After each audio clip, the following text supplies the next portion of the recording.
ইয়াজুজ মাজুজের প্রাচীর নিজ চোখে দেখেছিলেন আব্বাসীয় খলিফার আমলে সালাম আত-তারজুমান নামের এক ব্যক্তি।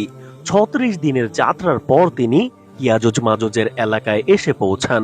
সেই যাত্রা কেমন ছিল, তাদের এই অভিযানে কি ঘটেছিল এবং তারা কি ভয়ঙ্কর জিনিস দেখেছিল, এই সম্পর্কে আমরা এই ভিডিওতে বিস্তারিত জানব। তাই ভিডিওটি শেষ পর্যন্ত দেখতে থাকুন এবং চ্যানেলটি সাবস্ক্রাইব করে দিন। মহান আল্লাহ তাআলা আমাদের পবিত্র কোরআনের সূরা কাহাফে ইয়াজুজ এবং মাজুজের কাহিনী শুনিয়েছেন। তারা ছিল এমন এক জাতি যারা পৃথিবীতে বিপর্যয় সৃষ্টি করত। এরপর আল্লাহর প্রিয় বান্দা জুলকারনাইন তাদের থেকে আমাদের সুরক্ষিত রাখতে এক শক্তিশালী বাঁধ নির্মাণ করেন। মহান আল্লাহ তাআলা আমাদের জানিয়েছেন যে কিয়ামতের বড় লক্ষণগুলোর একটি হলো ইয়াজুজ এবং মাজুজের বেরিয়ে আসা। ইয়াজুজ এবং মাজুজের অবস্থান আমাদের সৃষ্টির আড়ালে রাখা হয়েছে, যেহেতু আল্লাহ তাআলা তা আমাদের কাছ থেকে গোপন রেখেছেন যতক্ষণ না কিয়ামতের নির্ধারিত সময় এসে যায়। একদিন আব্বাসীয় খলিফা আল ওয়াসিক বিল্লাহ স্বপ্নে দেখলেন যে সেই বাঁধটি খুলে গেছে। এরপর তিনি কিছু অভিযাত্রীকে সেই বাঁধ পরীক্ষা করার জন্য প্রেরণ করেন।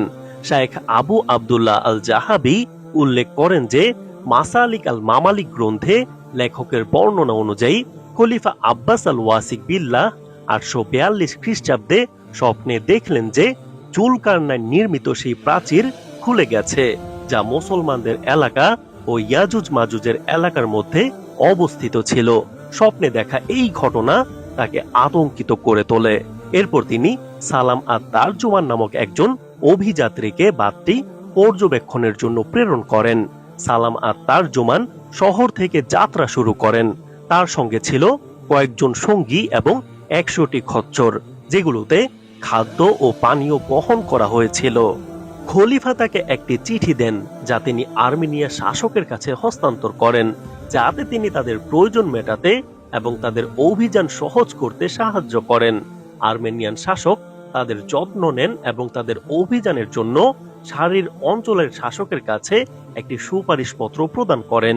মোহাম্মদ হাসান জাকির মধ্যযুগের মুসলিম অভিযাত্রী এবং হোসাইন ফাউজির পুরনো জিন্দাবাদের গ্রন্থে উল্লেখ করেছেন যে প্রতিটি শাসক তাদের পরবর্তী অঞ্চল বা এলাকার শাসকের কাছে একটি সুপারিশপত্র প্রদান করতেন। এভাবে তারা একে একে অগ্রসর হয়ে খাজার অঞ্চলে, যা কাশ্মীরিয়ান সাগরের কাছাকাছি অবস্থিত, সেই অঞ্চলের শাসকের কাছে পৌঁছে যান। সেখানের শাসক তাদের সহায়তার জন্য 5 জন গাইড নিয়োগ করেন। 26 দিনের যাত্রার পর তারা একটি কালো দুর্গন্ধযুক্ত স্থানে পৌঁছান। তারা সেই স্থানে আরো 10 দিন ধরে চলতে থাকে। এরপর তারা এমন কিছু ধ্বংসপ্রাপ্ত শহরের কাছে পৌঁছায় যেখানে একসময় ইয়াজুজ এবং মাজুজ বাস করত। সেই শহরগুলো তখন থেকে পরিত্যক্ত ও ধ্বংস হয়ে পড়ে রয়েছে। এরপর তারা বাঁধের কাছাকাছি একটি দুর্গে পৌঁছায়। সেখানে তারা এমন এক জাতির সন্ধান পান যারা আরবি এবং ফার্সি ভাষা জানে, কোরআন মুখস্থ করে এবং তাদের নিজস্ব শিক্ষা কেন্দ্র ও মসজিদ রয়েছে। এই জাতির আচরণ দেখে অভিযাত্রীরা বিস্মিত হন এবং তাদের জিজ্ঞাসা করেন তারা কোথা থেকে এসেছে। উত্তরে তারা জানায় যে তারা আমিরুল মুমিনের পক্ষ থেকে এসেছে। এরপর তারা যাত্রা করে একটি মসৃণ পাহাড়ে পৌঁছায়, যেখানে কোনো সবুজ আবরণ ছিল না। সেখানে তারা একটি বাঁধ দেখতে পায়, যা লোহার পাটাতন দ্বারা তৈরি এবং তামার সাথে মিশ্রিত।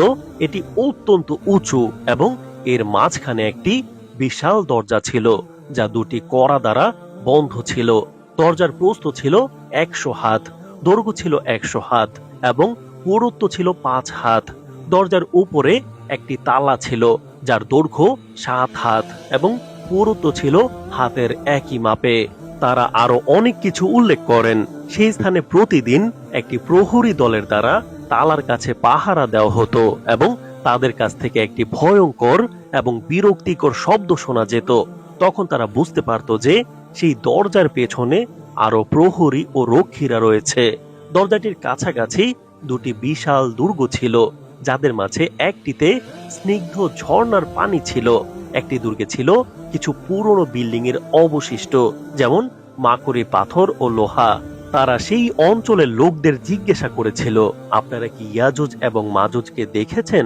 তারা উত্তর দিয়েছিল যে তারা একদিন শীর্ষে দাঁড়ানো কিছু লোক দেখতে পেয়েছিল এবং হঠাৎ একটি বাতাস বইতে শুরু করলো এবং সেই বাতাস তাদের দিকে চলে আসে।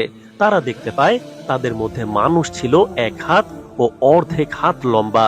এরপর তারা ফিরে গিয়ে আব্বাসীয় খলিফা আল ওয়াসিক বিল্লাহকে সমস্ত ঘটনা খুলে বলেন।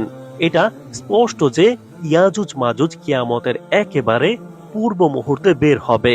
অনেকেই মনে করেন ইয়াজুজ মাজুজ বের হয়ে গেছে, তাদের মতে তাতারিরাই হচ্ছে ইয়াজুজ মাজুজ, কিন্তু এদের এই ধারণা একেবারেই ভুল। মহান আল্লাহ তাআলা বলেন, জুলকারনাইন বললেন, এটা আমার পালনকর্তার অনুগ্রহ। যখন আমার পালনকর্তার প্রতিশ্রুত সময় আসবে তখন তিনি একে চূর্ণ বিচূর্ণ করে দিবেন এবং আমার পালনকর্তার প্রতিশ্রুতি সত্য। আমি সেদিন তাদেরকে দলে দলে তরঙ্গের আকারে ছেড়ে দেব এবং সিংহায় ফুৎকার দেওয়া হবে। অতঃপর আমি তাদের সবাইকে একত্রিত করে আনব। সূরা কাহাফ আয়াত নম্বর 98 থেকে 99। নওয়াজ ইবনে সামান রাদিয়াল্লাহু তাআলা আনহু থেকে বর্ণিত, ঈসা আলাইহিস সালাম দাজ্জালকে হত্যা করবেন।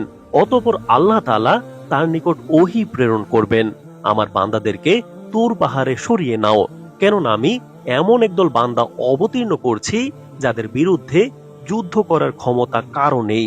তিনি বলেন, তারপর আল্লাহ তাআলা ইয়াজুজ মাজুজের দল পাঠাবেন। আল্লাহ তাআলার বাণী অনুযায়ী তাদের অবস্থা হলো তারা প্রত্যেক উচ্চভূমি হতে ছুটে আসবে। সূরা আম্বিয়া আয়াত 96। তিনি বলেন, তাদের প্রথম দলটি তাবারিয়া উপসাগর অতিক্রমকালে এর সমস্ত পানি পান করে শেষ করে ফেলবে। এদের শেষ দলটি এই স্থান দিয়ে অতিক্রমকালে বলবে, নিশ্চয়ই এই জলাশয়ে কোনো এক সময় পানি ছিল। তারপর বাইতুল মাকদিসের পাহাড়ে পৌঁছানোর পর তাদের অভিযান সমাপ্ত হবে। তারা পরস্পর বলবে, আমরা তো দুনিয়ার বসবাসকারীদের ধ্বংস করেছি, এবার চলো আকাশে বসবাসকারীদের ধ্বংস করি। তারা এই বলে আকাশের দিকে তাদের তীর নিক্ষেপ করবে। আল্লাহ তাআলা তাদের তীরসমূহ রক্তে রঞ্জিত করে ফেরত দিবেন। তারপর ঈসা ইবনে মারিয়াম আলাইহিস সালাম ও তার সাথীরা অবরুদ্ধ হয়ে পড়বেন। তারপর ঈসা আলাইহিস সালাম ও তার সাথীরা আল্লাহ তাআলার দিকে রুজু হয়ে দোয়া করবেন। আল্লাহ তাআলা তখন ইয়াজুজ মাজুজ বাহিনীর ঘাড়ে মহামারী রূপে নাগাফ নামক কীটের উৎপত্তি করবেন। তারপর তারা এমন ভাবে ধ্বংস হয়ে যাবে যেন একটি প্রাণের মৃত্যু হয়েছে।